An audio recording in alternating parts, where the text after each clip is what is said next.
folks, Mac T back, and I have a video on the oil pressure sensor switch on the 3.5 and 3.7, and it seems to be a problematic little thing. And how can something that is literally not much bigger than your pinky, okay? This thing causes all sorts of problems, oil loss, and of course it could lead to engine damage and everything else.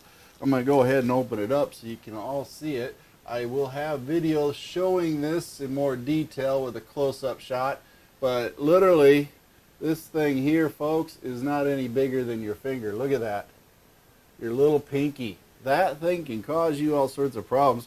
It has an electrical connector right there. Yes, and that is it. That's as big as it gets. This part turns right into the engine block, and I'm going to cover the pitfalls of this thing because tell you what, there are pitfalls. And first things first, we want to go ahead and show you what the part number is. Seeing that real close? There you go. That is the part number to it. And put on my glasses so I can actually read it. It says here it is an SW-7676 with a part number of GC3Z-9278-A, and it says Switch Interrupter. That's right, Switch Interrupter, and it is made in Spain. Yeah, Spain. So, not a Chinese part, made in Spain. That's not too normal. Usually Mexico, USA, and all this other stuff, but this one's made in Spain. Now, this switch has a lot to do with what you're going to be trying to work on it. And I'll have some video up here playing, or maybe across the whole screen, of a few folks that have tried to repair this. Now, there are the pitfalls on it. One is it loses oil, and that's usually the biggest thing. And you have to find the oil loss, and most people will see it on the ground or on the garage or floor or something like that. And then, of course, you can go fix it. Now, fixing it is just replacing it, right? Could be fall over the log backwards easy. Yes, not so. One, it's hard to get to. It's right between the AC lines, up above the oil filter next to the air conditioning compressor. And unless you have the hands the size of a 5-year-old and the strength of a adult male, you're not going to have much luck getting to it. So how do we do this? Well, if you see in the videos here, you're following along with one individual. I'll play that video and let him tell you how to get into it. In that it is easier to remove the fan. Yes, you go ahead and remove the fan, and then you can have more real estate to get to it. The other way is to remove the oil filter to give you a little bit more space, but no visibility, right? No seeing. So you're sort of feeling around in there. Now, once you get these things done, and I do have a video on how to remove the fans, so I'll put a link to it down below, and also in this video on how to remove the fans. The fans take about 9 minutes overall to remove and reinstall, so it's not a big deal there, and it does make your job easier. But this oil pressure sensor switch, or whatever we want to call it, Ford switch interrupter. Okay, not sure where they got that name, but interrupter, that's it. It's going to interrupt something like your day if it starts leaking. But overall, you want to get it done and get it repaired. I got a couple videos here I'm going to go ahead and show you on how it's done, and I want to thank the people that are responsible and credit them to what it is, and I'll put their names here at the end of the video, thanking them for providing these videos on how to do it, because they're a great help on this.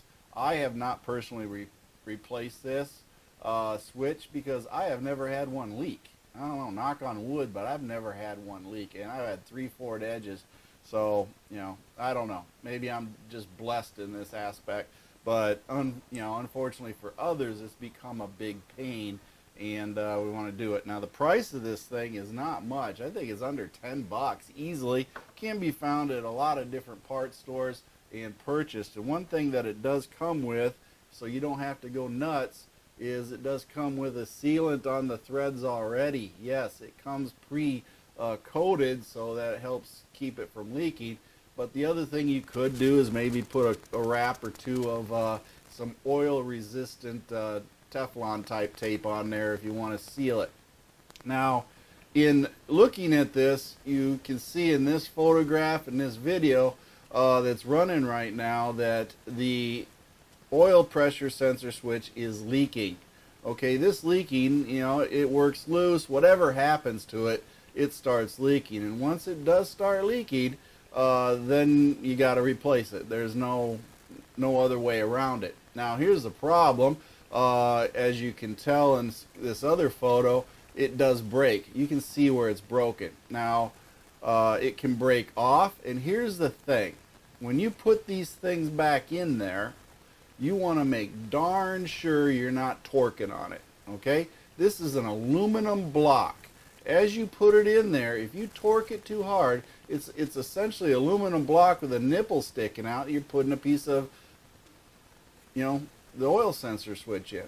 Well, what happens is, if you torque it down too far, as with all things, that aluminum gives, it breaks. It can either break off or it can split. Now, once that happens, you've just created a nightmare. Okay, so you have to put this in, run the engine. If it ain't leaking, you're good. Don't over torque it. Yes, do not over torque it. Put it in snug, and I'm talking lightly snug, and then test the engine out. If it's not leaking, then you're good.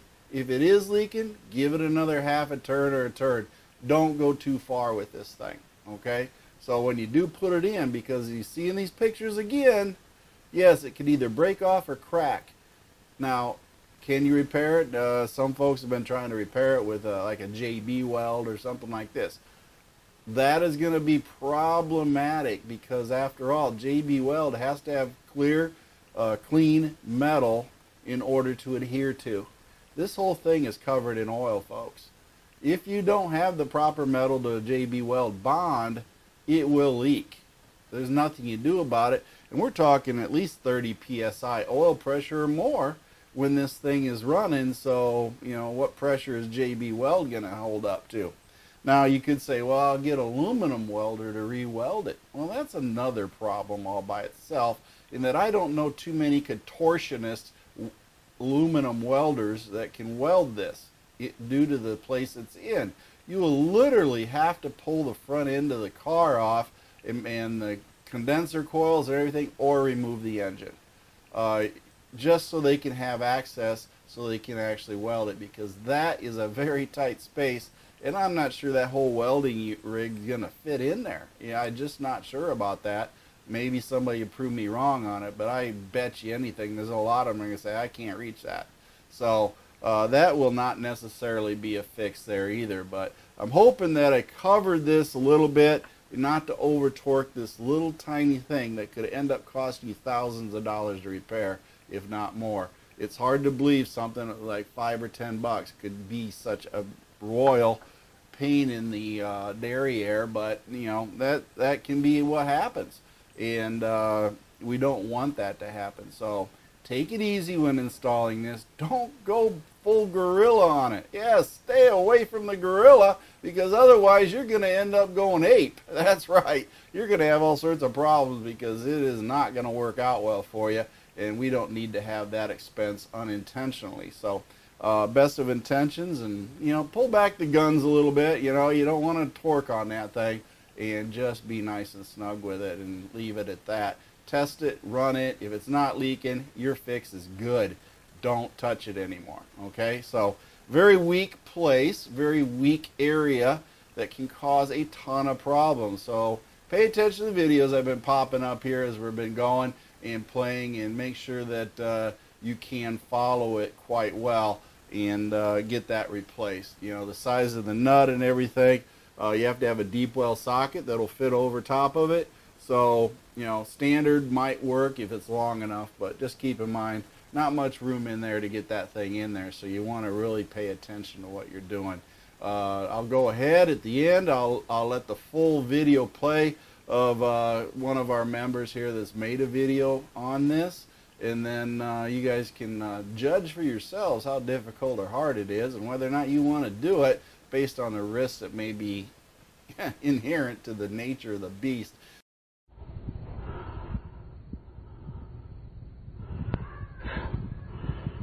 Okay guys, I'm making this little video because I haven't seen one for the changing the oil pressure switch.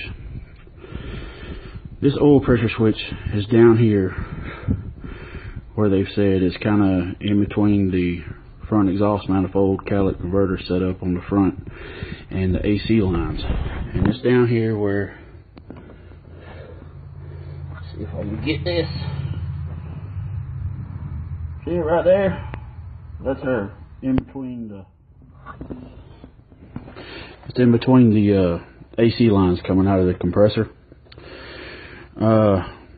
It's easier, I think, if you just watch Bill's video, I guess, on how to take the fan out, because it'd be a booger trying to get your hands under there and contort it to get to it.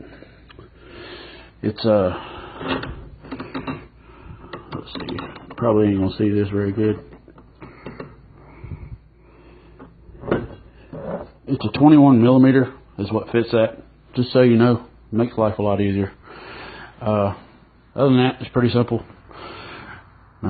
Just gotta put the fan back in and button everything back up. Hope this helps you. Later. So I hope this actually helps you all and gets you on the road again. But either way, remember, MACTFORDEDGE, like and subscribe to the YouTube channel and the Facebook group. The MACTFORDEDGE Facebook group is there to help you. Do not become timid. Yes, get on there, ask questions, and participate. We are a great group of people and growing every day. You won't believe how fast we're growing, but we are growing fast.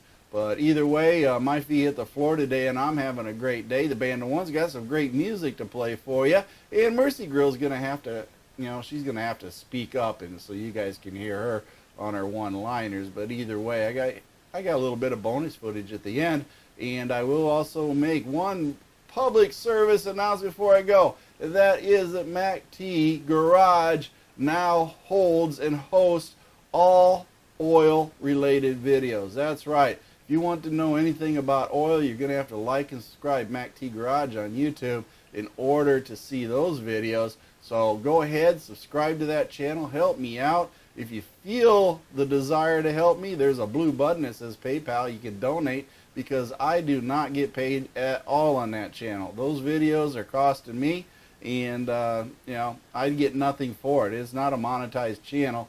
One, I don't have enough subscribers, so subscribe. But that would greatly help me in the expense of this move over to this channel, because I wanted to keep the oil separate from the FORDEDGE type thing. So that's why I did it, and it's proven to be a fairly decent move so far. But support me in that, folks.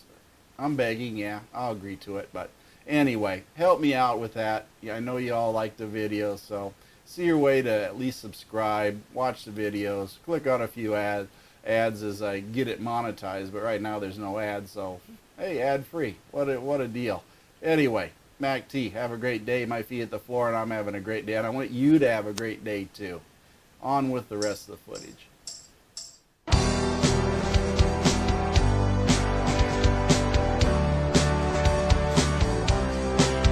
Thank you for watching MACT's videos, and remember to like and subscribe. This is a Mercy Girl production.